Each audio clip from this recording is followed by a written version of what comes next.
అనిపిస్తుంది. ఎవడా తెలుగు మాతాబలు పెట్టినోనికి బుద్ధి లేదా? యాంకర్ అనేటువంటి చదువు రాదా? యాంకరింగ్ చేసే వాళ్ళకు తెలుగు రాష్ట్రాలలో ముఖ్యమంత్రి తెలియనోడు యాంకర్ కూడా అవుతాడా? ఇవాళ మనం చిన్న చిన్న దాంట్లోనే ఇట్లా కాగితం రాసుకొని వచ్చి చదువుతున్నాం. ఒక ఎంపీ గుండి నేను ఒక యాంకర్ ఒక ముఖ్యమంత్రి వచ్చినప్పుడు ఏ ముఖ్యమంత్రి వచ్చిందో తెలియకుండా చదువుతాడా? దీని వెనక ఏదో కుట్ర ఉందని నాకు అనిపిస్తుంది. ఎవడా తెలుగు మాతాబలు పెట్టినోనికి బుద్ధి లేదా? యాంకర్ అనేటువంటి చదువు రాదా?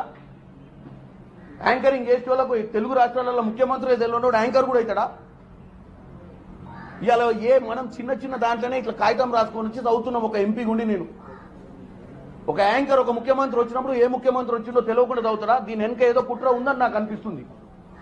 ఎవడా తెలుగు మాతాబలు పెట్టినోనికి బుద్ధి లేదా? యాంకర్ అనేటువంటి చదువు రాదా? యాంకరింగ్ చేసే వాళ్ళకు తెలుగు రాష్ట్రాలలో ముఖ్యమంత్రి తెలియనోడు యాంకర్ కూడా అవుతాడా?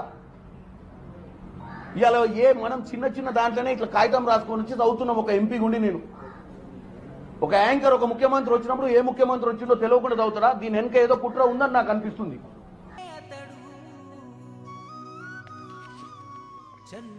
ఆయన పలకరింపు ఓ ప్రేమ, ఆయన చిరునవ్వు ఓ ధైర్యం, ఆయన మాటే భరోసా, ప్రజల పక్షాన నిలబడే తత్వమున్న మా రాజన్న గారికి జన్మదిన శుభాకాంక్షలు. ఆయన ఇలాంటి జన్మదిన వేడుకలు మరెన్నో జరుపుకోవాలని మనసారా కోరుకుంటూ కొర్ర శంకర్ నాయక్ 27వ వార్డు కౌన్సిలర్ దుండిగల్ మున్సిపాలిటీ.